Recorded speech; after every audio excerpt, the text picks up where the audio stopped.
देखिए जिन स्टूडेंट्स को आवाज नहीं आ रही प्लीज अपना ऑफिस से करिए रिफ्रेश, क्योंकि मेरे साइड से कनेक्शन ठीक है। ये वाली जो स्लाइड आप लोगों को मैं दिखा रही थी सिर्फ मैं एक्सप्लेन करने के लिए दिखा रही थी, इस डायग्राम का पार्ट नहीं है, ये सिर्फ एक्सप्लेनेशन का पार्ट है। मेन डायग्राम आपका यही चल रहा है। तो ये हमारा पॉइंट है बिफोर ट्रेड का। अब क्या हुआ कि हमने देखा कि इकोनॉमी को फायदा किसमें है, एक्स कमोडिटी के प्रोडक्शन में है। ठीक, तो स्पेशलाइजेशन की अगर हम बात करें तो हमें पता है कि स्पेशलाइजेशन इकोनॉमी किसमें करेगी, एक्स कमोडिटी में, क्योंकि यहाँ पे फायदा ज्यादा है।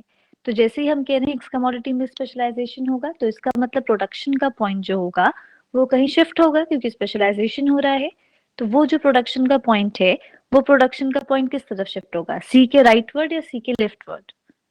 हम सी से नीचे की तरफ आएंगे या सी के ऊपर की तरफ जाएंगे दिखाने के लिए कि एक्स कमोडिटी का स्पेशलाइजेशन हो रहा है।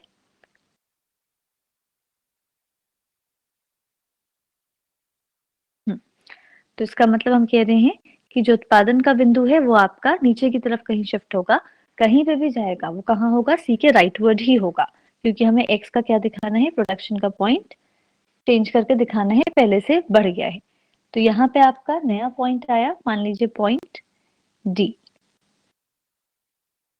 ठीक, तो जब आप यहाँ पॉइंट डी दिखा रहे हैं तो आपको दूसरी कंडीशन, नेसेसरी कंडीशन क्या है, अगर आप ये कह रहे हैं कि पॉइंट डी प्रोडक्शन का पॉइंट है तो इसका मतलब यहाँ पे आपको क्या दिखाना होगा, नई प्राइस लाइन।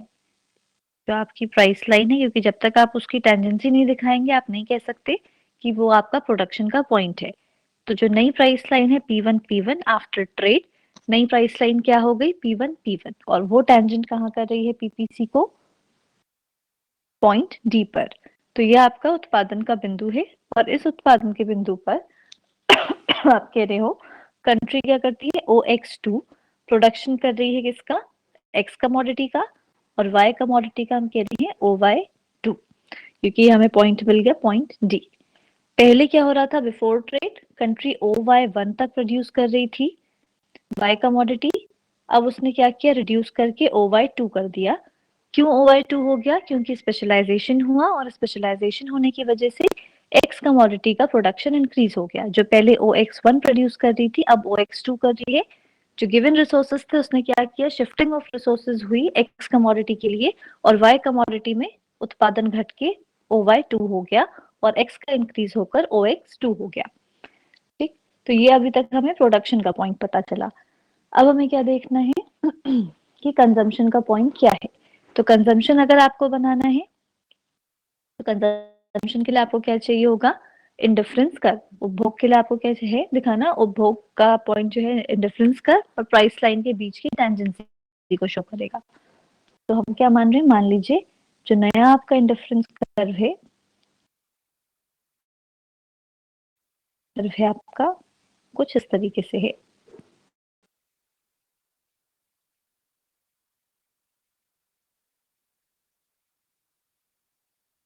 IC2 ये आपका पॉइंट ई है, जहां पर टेंजेंसी हो रही है डिफरेंस कर्व और प्राइस लाइन के बीच की। तो अगर हमें देखना है कि इस पूरे डायग्राम में आफ्टर ट्रेड कंजम्पशन का पॉइंट कौन सा है,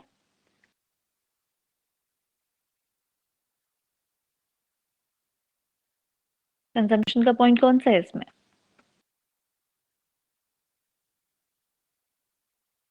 पॉइंट ई, करेक्ट।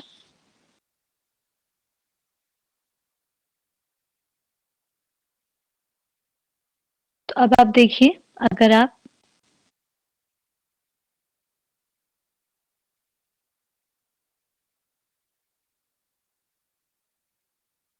अब हमें क्या एनालिसिस करनी है कि कहाँ पे कंजम्पशन ज्यादा है, कहाँ पे प्रोडक्शन ज्यादा है। तो अगर हम इस कंट्री की बात कर रहे हैं तो कंट्री ए का आफ्टर ट्रेड उत्पादन कितना है, उत्पादन का पॉइंट कौन सा था, पॉइंट डी। तो हम कह रहे थे एक्स कमोडिटी की अगर हम बात करें, प्रोडक्शन का एक पॉइंट बनाइए, एक पॉइंट आप कंजम्पशन का, हम बात कर रहे हैं एक्स कमोडिटी के लिए।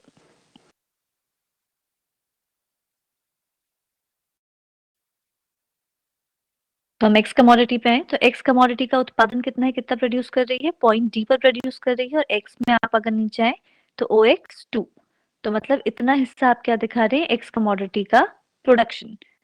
तो ये क्या हुआ आपका एक्स कमोडिटी का प्रोडक्शन OX2।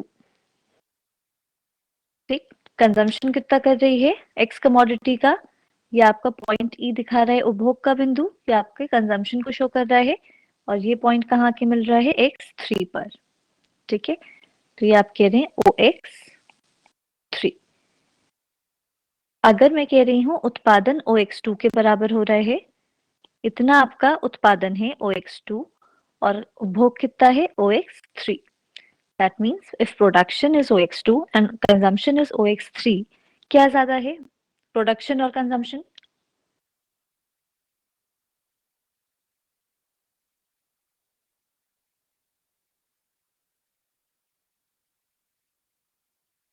ठीक, we can see from this diagram that production is greater than consumption. That means we can say supply is greater than demand, क्योंकि जहां प्रोडक्शन है वहां पे आप पूर्ति की बात कर रहे हैं, जहां आप कंजम्पशन की बात कर रहे हो वहां पे आप डिमांड की बात कर रहे हो। तो जब सप्लाई ज्यादा है और डिमांड कम है, इसका मतलब अवेलेबल स्टॉक आपके पास ज्यादा है लेकिन उसकी डिमांड करने वाले लोग कम है। तो आपके पास जो बचेगा वो क्या होगा, एक्सेस का एरिया। तो मतलब हम क्या कह रहे हैं, ये जो X3 एंड X2 का हिस्सा है, ये ये आपका क्या है, एक्स्ट्रा। ठीक, तो मतलब जो एडिशनल होगा उसको क्या करेंगे, एक्सपोर्ट। तो ये जो है एक्स कमोडिटी का एक्सपोर्ट कितना हो रहा है, X3 X2। जो आपने डायग्राम में बनाए हैं वहीं आप लेबलिंग करके एक्सप्लेन करते जाएंगे कि आपका एक्स कमोडिटी में एक्सपोर्ट कितना करेंगे, X3 X2। ठीक, ऐसे ही अब हम वाई कमोडिटी की बात करें, तो आप आइए वापस इस डायग्राम में, अब बताइए आफ्टर ट्रेड वाई कमोडिटी में कितना प्रोडक्शन हो रहा है। जैसे एक्स में देखा था एक्स कमोडिटी में, वैसे वाई कमोडिटी में बताइए वाई का प्रोडक्शन कितना है।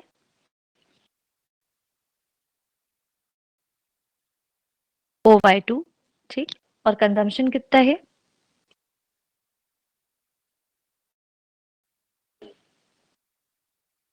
कंज्यूम कितना कर रहे हैं वाई कमोडिटी को।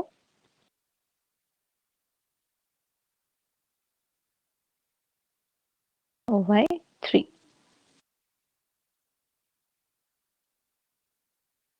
अब देखिए यहाँ पर कंजम्पशन OY3 है जबकि प्रोडक्शन OY2 है। तो मतलब जितना यहाँ पर डिमांड हो रही है उसके हिसाब से सप्लाई कम है।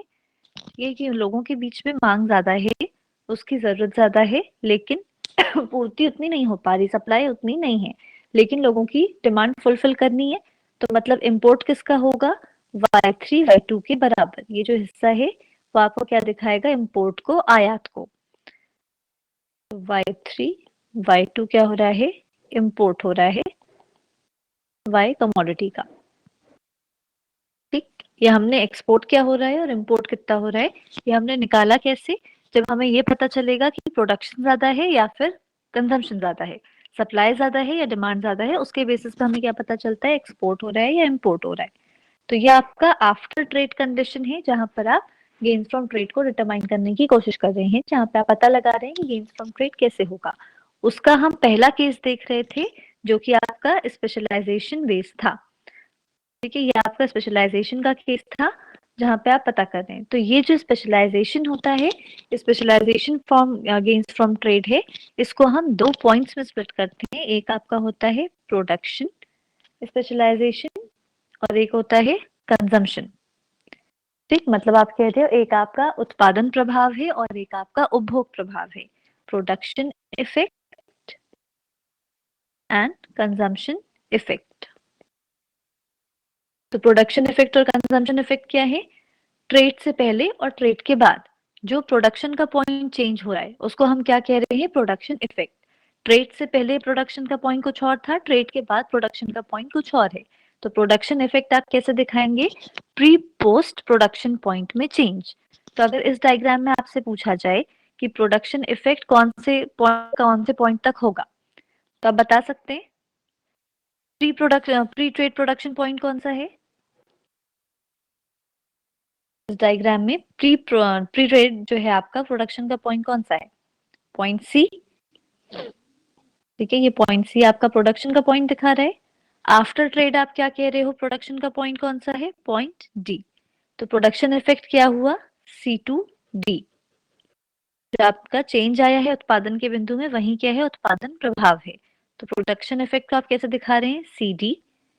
सिमिलरली कंजम्पशन इफेक्ट आप कैसे दिखाओगे, कंजम्पशन का पॉइंट ट्रेड से पहले और ट्रेड के बाद कंजम्पशन का पॉइंट। तो आप बता सकते हैं कंजम्पशन इफेक्ट को आप कैसे शो करोगे इसमें,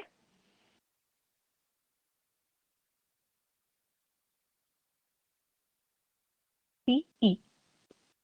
ठीक, पहले C था, अब आपके पास क्या है, प्रोडक्शन का पॉइंट E। तो ये आपका CE क्या दिखा रहा है, कंजम्पशन इफेक्ट।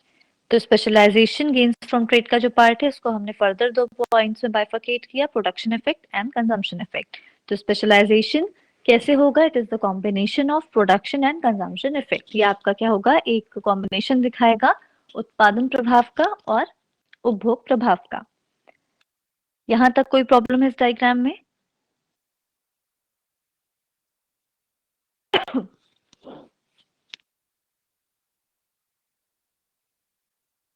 समझ लीजिए, बना लीजिए, जहां पे भी दिक्कत हो बता दीजिएगा। जल्दबाजी में नहीं पढ़ाना है मुझे, आप लोगों को समझ में आना चाहिए।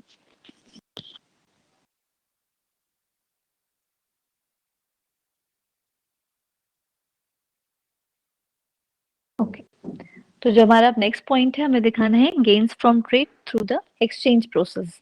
तो जब आप एक्सचेंज की बात करोगे तो हमें क्या दिखाना है, प्रोडक्शन का बिंदु चेंज नहीं होता है, उत्पादन का जो बिंदु है, प्रोडक्शन पॉइंट है, वो आपका चेंज नहीं होगा।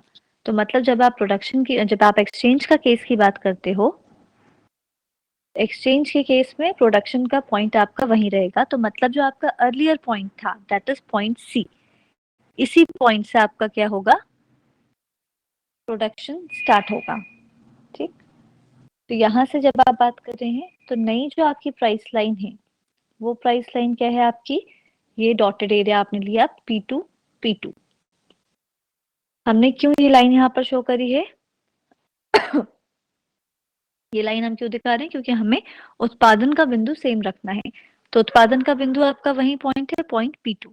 लेकिन हमें क्या करना है, प्राइस लाइन में चेंज आ रहा है, तो आपने नई प्राइस लाइन दिखाई। ये प्राइस लाइन क्या है, P2 और P2 की प्राइस लाइन है, जो कि क्या होगी, इसके पैरेलल होगी P1 P1 के।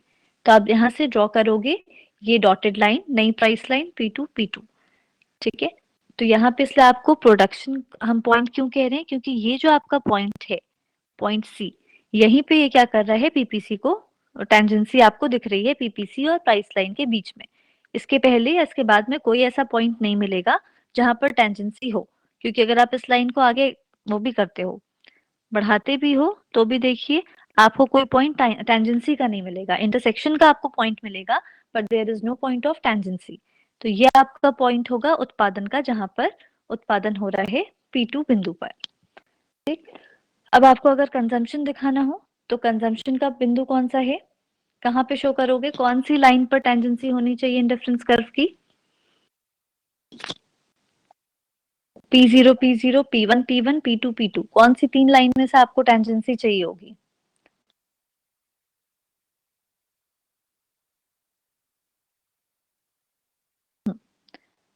क्योंकि हम नए ट्रेड उसकी बात कर रहे हैं, एक्सचेंज वाली बात कर रहे हैं, इसलिए हमको क्या चाहिए, P2 P2 पे टेंजेंसी चाहिए इंडिफरेंस कर्व की।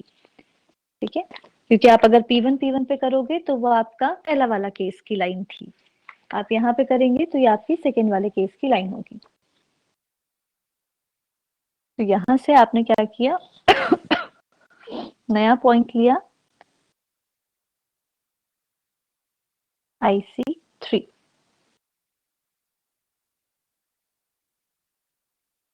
ये पॉइंट F जो आपको शो कर रही हूं मैं, ये पॉइंट F क्या है, tangency between price line P2 P2 and indifference curve IC3। तो IC3 ने क्या किया, स्पर्श किया है पॉइंट F पर प्राइस लाइन P2 P2 को। तो ये आपका क्या हो जाएगा, कंजम्पशन का पॉइंट।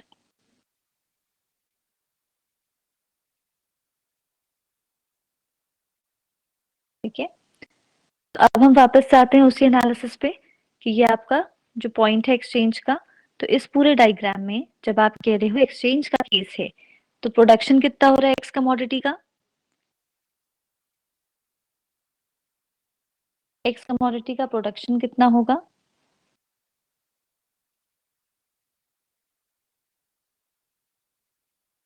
OX1, क्योंकि हम कह रहे हैं जो अर्लियर प्रोडक्शन का पॉइंट था वही आपका पॉइंट ऑफ प्रोडक्शन है। तो शुरुआत हमने पॉइंट सी से करी थी, तो एक्स कमोडिटी में प्रोडक्शन कितना है, OX1, और कंजम्पशन कितना है एक्स कमोडिटी में,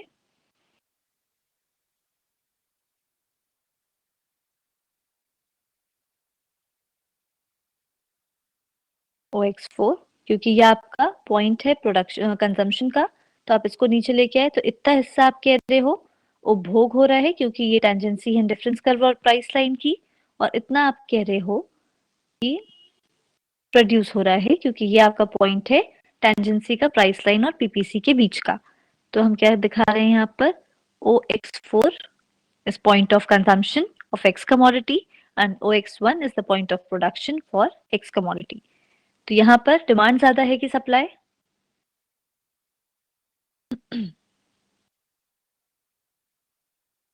क्योंकि हम सप्लाई कर रहे हैं, प्रोड्यूस कर रहे हैं ज्यादा अमाउंट, इतना एरिया, और मांग है सिर्फ इतनी। तो ये जो बचा हुआ हिस्सा है, ये बचा हुआ हिस्सा आपका क्या कहलाएगा, एक्सपोर्ट का एरिया, मतलब X4 X1। Positive sign export के लिए मैं शो कर रही हूँ, तो X4 X1 क्या है आपका, एक्सपोर्ट का एरिया। सिमिलरली अगर हम Y की बात करें, तो Y में प्रोडक्शन कितना हो रहा है,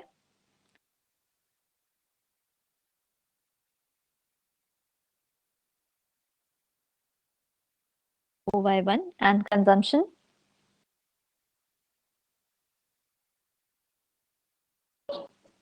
OY4। ठीक, क्योंकि ये आपका पॉइंट है प्रोडक्ट कंजम्पशन का, तो ये हिस्सा, ये OY4 आपका क्या दिखा रहा है, कंजम्पशन, और अर्लियर पॉइंट ऑफ प्रोडक्शन क्या था आपका, Y1। तो ये आपका OY1 is point of production, और ये आपका कंजम्पशन। तो इसका मतलब हम क्या कह रहे हैं, डिमांड ज्यादा है और सप्लाई कम है, तो जो बचा हुआ हिस्सा है Y4 Y1, ये क्या दिखा रहा है, माइनस, मतलब इम्पोर्ट को। ठीक, तो एक्सचेंज के थ्रू आपको क्या दिख रहा है कि आप एक्स कमोडिटी में इतना एक्सपोर्ट करोगे, वाई कमोडिटी में इतना इंपोर्ट करोगे। आयात और निर्यात को हमें बेसिकली दिखाना है स्पेशलाइजेशन और एक्सचेंज के थ्रू। तो ये जो मॉडर्न अप्रोच है क्या कर रही है कि ये डिवाइड कर रही है अपने गेन्स फ्रॉम एक्सचेंज को दो तरीके से, कि या तो विशिष्टीकरण के थ्रू आप उसको एक्सप्लेन करेंगे, या फिर आप विनिमय के थ्रू इसको एक्सचेंज करेंगे, आइदर फ्रॉम स्पेशलाइजेशन और फ्रॉम एक्सचेंज फ्रॉम ट्रेड। तो आधुनिक अप्रोच जो है आपकी, जो आपकी मॉडर्न अप्रोच है, वो क्या कहती है, कॉम्बिनेशन है gains from trade, gains from specialisation and gains from exchange का। तो बेसिकली ये जो आपका एक एरिया पड़ेगा इसमें, क्योंकि point C, point F, point E and point D, तो इतना जो हिस्सा है आपका, ये जो आपकी ब्लैक लाइन से जो मैं शो कर रही हूँ, ये हिस्सा क्या होता है, इसको आप कहते हैं, या मॉडर्न अप्रोच कहती है इस पूरे शेडेड एरिया को, गेन्स फ्रॉम ट्रेड, व्यापार से फायदा।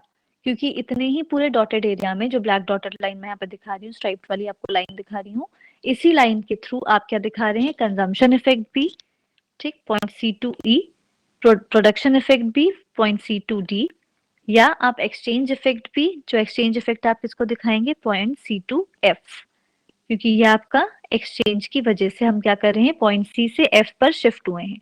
F पॉइंट आपका कौन सा था, जो हम कह रहे थे कि जब एक्सचेंज हो रहा था तब हमने क्या किया, अपने कंजम्पशन को चेंज किया, C से F पे गए। तो एक्सचेंज आप कैसे दिखा रहे हैं, C से F की तरफ, या आपका एक्सचेंज को दिखाएगा, और आपका स्पेशलाइजेशन किसको दिखाएगा, CD एंड CE की डिफरेंस को। ठीक है, तो मतलब कॉम्बिनेशन क्या है आपका, कि आपने इस पूरे डायग्राम में इस शेडेड एरिया के थ्रू गेन्स फ्रॉम ट्रेड को दिखाया, क्योंकि gains from trade according to modern approach is combination of specialisation and exchange from trade. तो ये शेडेड एरिया आपका क्या दिखाएगा, गेन्स फ्रॉम ट्रेड को, अकॉर्डिंग टू मॉडर्न अप्रोच।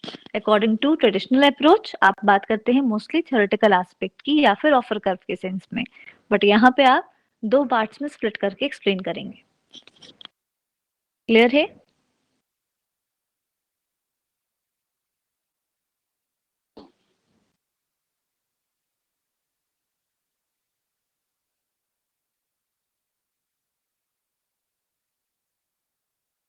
देखिए एक्सचेंज मेथड जो मैं बात कर रही थी ओसामा, वो मैं कह रही थी कि हम जब एक्सचेंज की बात करते हैं तो हमारा प्रोडक्शन का पॉइंट वहीं रहता है। क्या इस डायग्राम में तो मैं फिर से नहीं समझा सकती, प्रॉब्लम करेगा, बट जब आप कह रहे थे कि आप गेन्स फ्रॉम एक्सचेंज दिखा रहे हैं, तो ये आपका अर्लियर पॉइंट था प्रोडक्शन का, ठीक है, जहां पे आप कह रहे थे ऐसी कुछ आपकी प्राइस लाइन होगी P0 अब जब आप एक्सचेंज कर रहे हैं तो एक्सचेंज के टाइम पे आपकी प्राइस लाइन चेंज होगी, ठीक है, लेकिन आपका प्रोडक्शन का पॉइंट चेंज नहीं होगा। तो आपको उसी पॉइंट पे प्रोडक्शन दिखाना है, इस वजह से आपने नई प्राइस लाइन यहीं से स्टार्ट करी P2, ठीक है, क्योंकि आपने स्टार्टिंग में ही क्लियर कर दिया मॉडर्न अप्रोच क्या कह रही है कि उत्पादन का बिंदु सेम रहेगा but there is difference in the point of consumption. तो जब कंजम्पशन का पॉइंट आपका चेंज होगा तो आपको ये तो पता है सर्टेनली कि जो आपका जो स्टार्टिंग का पॉइंट था IC1 जो आप पॉइंट सी कह रहे थे, ये पॉइंट सी नहीं रहेगा, इसमें कुछ अंतर आएगा। तो अब जब आप अंतर की बात कर रहे हैं, ये पॉइंट सी नीचे की तरफ शिफ्ट नहीं हो सकता क्योंकि टेंजेंसी आपकी P2 वाली लाइन पे है, तो इसलिए हमने ऊपर का ही सिर्फ पोर्शन लिया है नई प्राइस लाइन का। नीचे का पोर्शन हमारे लिए इररिलेवेंट है क्योंकि अगर ये होता भी तो ये प्राइस लाइन कुछ ऐसी होती। तो इस पॉइंट से हमें कोई मतलब ही नहीं है इधर वाले एरिया से, क्योंकि यहाँ पे टेंजेंसी है ही नहीं।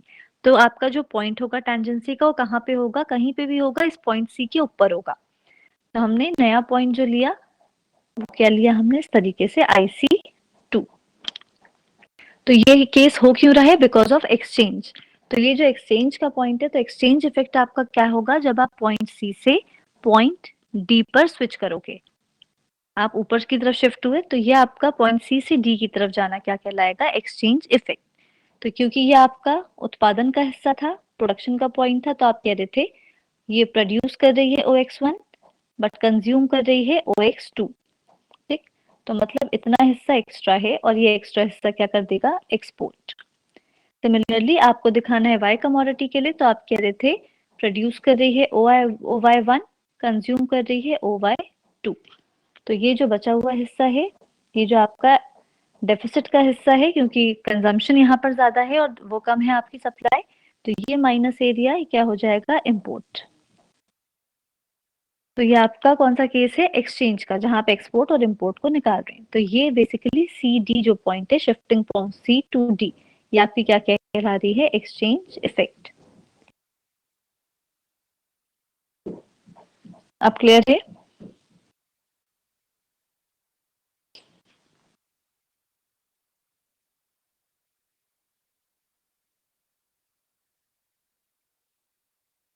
तो ऐसे आपको क्या दिखाना है, अपने मॉडर्न अप्रोच को डिस्कस करना है। तो ये जो आपके गेन्स फ्रॉम ट्रेड होते हैं, ये एक्चुअली अगर हम देखें तो दो पार्ट्स में इसको डिवाइड किया जाता है। गेन्स फ्रॉम ट्रेड हम दो तरीके से कहते हैं कि आपका एक पोटेंशियल होता है और एक आपका एक्चुअल होता है, ठीक। तो actual gains from trade and potential gains from trade में क्या डिफरेंस है, अगर दो कंट्रीज है, मान लीजिए A एंड B, ठीक है, और दो कमोडिटीज है X एंड Y, तो अगर दो कंट्रीज से A एंड B डिटरमाइन, कैसे अपना गेन्स फ्रॉम ट्रेड को डिटरमाइन कर रही हैं, taking the difference in domestic cost ratio of to commodities से X एंड Y, मतलब जो उनकी घरेलू लागतें आ रही हैं दो कमोडिटीज को प्रोड्यूस करने में, जो डोमेस्टिक कॉस्ट का रेशियो आ रहा है, उसके बेसिस पे अगर ट्रेड को डिटरमाइन कर रहे हैं तो वो हमारा क्या कहलाता है, पोटेंशियल ट्रेड। मतलब मैं क्या कह रही हूँ कि जब आपको पोटेंशियल गेन्स फ्रॉम ट्रेड दिखाना होगा तो आप क्या लेते हैं, GP मतलब पोटेंशियल गेन। वो आपका कैसे निकलेगा, cost of producing X commodity, cost of producing Y commodity, इन दोनों का जो रेशियो है in country A minus cost of producing X commodity upon cost of producing Y commodity in country B। तो जब हम पोटेंशियल निकालते हैं तो पोटेंशियल आपका कैसे निकलेगा, दोनों देश में, कंट्री A में X कमोडिटी और Y कमोडिटी को प्रोड्यूस करने में जो घरेलू लागत आ रही है, डोमेस्टिक कॉस्ट आ रही है, उसका रेशियो माइनस कंट्री बी में X कमोडिटी और Y कमोडिटी को प्रोड्यूस करने में जो लागत आ रही है उसका रेशियो। इन दोनों को जब आप माइनस करोगे तो आपको क्या पता चलेगा, पोटेंशियल गेन। पर एक्चुअल गेन कैसे पता चलेगा, एक्चुअल गेन का फॉर्मूला क्या होता है, GA is equals to PX upon P Y A minus P X upon P Y in B. मतलब दोनों में डिफरेंस क्या है? जब आप पोटेंशियल गेन पता करते हो तो आप कॉस्ट के रेशियो का डिफरेंस पता करते हैं दोनों कंट्रीज में, बट जब आप एक्चुअल का पता करते हो तो आप क्या देखते हो? प्राइस के रेशियो का डिफरेंस, कि कंट्री ए में एक्स कमोडिटी को प्रोड्यूस कितने प्राइस, मतलब एक्स कमोडिटी को कितने प्राइस पे सेल कर रहे हैं, प्राइस क्या है कंट्री ए में एक्स कमोडिटी की, उसका रेशियो वाई कमोडिटी के प्राइस के साथ, माइनस आप किसमें करोगे? कंट्री बी में एक्स कमोडिटी की price divided by Y commodity की प्राइस। तो दोनों में अंतर क्या है कि पोटेंशियल आपकी कॉस्ट के डिफरेंस की बात करता है और एक्चुअल किसकी बात करेगा? प्राइस के डिफरेंस की बात करेगा। तो इन दोनों में डिफरेंस होगा, किसमें? एक्चुअल और पोटेंशियल के बीच में। ठीक है। और अगर कोई कंट्री है जहां पर परफेक्ट कंपटीशन लाई करता है, अगर पूर्ण प्रतियोगिता है, तो पूर्ण प्रतियोगिता का फीचर क्या होता है आपका? पूर्ण प्रतियोगिता में एआर और एसी के बीच में क्या वो होता है रिलेशन? जब आप पूर्ण प्रतियोगिता पढ़ते थे, प्राइस कंपटीशन, परफेक्ट कंपटीशन की बात करते थे, आप क्या कहते थे कि ये एआर है, एआर मतलब प्राइस। इस पॉइंट पे अगर आप देखते थे कि ये आपका एवरेज कॉस्ट है, तो ये आपका टेंजेंसी का जो पॉइंट होता था उसको हम लेते थे इक्विलिब्रियम का पॉइंट। तो मतलब P is equals to AC, कीमत बराबर होती थी औसत लागत के। तो वहीं अगर हम चीज यहाँ पे बात करें कि अगर कोई कंट्री परफेक्ट कंपटीशन में होती है तो वहां पे GP is equals to GA होता है। मतलब पोटेंशियल जो आपका ट्रेड है, जो पोटेंशियल गेन है, वो बराबर होता है एक्चुअल गेन के।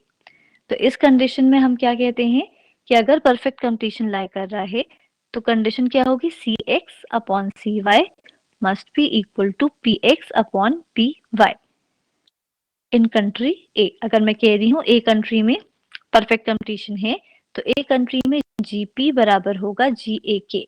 पोटेंशियल और एक्चुअल का जो गेन है वह हमेशा क्या होगा? बराबर होगा। और कंडीशन क्या होगी कि जो कॉस्ट आ रही है वो बराबर हो जाएगी प्राइस रेशियो के। कॉस्ट रेशियो और आपका प्राइस रेशियो बराबर होगा, क्योंकि हम कहते हैं परफेक्ट कंपटीशन में P is equals to AC। Equilibrium का पॉइंट कहाँ होगा? जहां पर P और AC बराबर होंगे, तो मतलब कॉस्ट और प्राइस बराबर हो। तो उस कंट्री में जहां पर परफेक्ट कंपटीशन लाई कर रहा है, पूर्ण प्रतियोगिता है, वहां पे CX और PX का रेशियो बराबर होगा। और ये कब होगा? जब किसी कंट्री में टेरिफ नहीं होगा, ट्रेड रिस्ट्रिक्शंस नहीं होंगी, तभी क्या होगा? ये कंडीशन फॉलो हो सकती है जब टेरिफ या कोई भी बैरियर ना हो। ठीक है। अगर मान लीजिए PX और PY बराबर है CX अपॉन CY के कंट्री ए में, तो मतलब क्या होगा कि एक्चुअल गेन ज्यादा है पोटेंशियल गेन से। अगर प्राइस रेशियो ज्यादा आता है कॉस्ट से तो एक्चुअल गेन ज्यादा है पोटेंशियल से, और अगर इसका रिवर्स हो, कॉस्ट ज्यादा हो PX से, तो हम कहेंगे पोटेंशियल ज्यादा है एक्चुअल से। क्लियर है? तो इस तरीके से आप क्या डिफाइन कर सकते हैं? Potential gains and actual gains, एक आपके प्राइस रेशियो के बीच में और एक आपका डिफरेंस कॉस्ट के बीच में। यहाँ तक कोई डाउट है?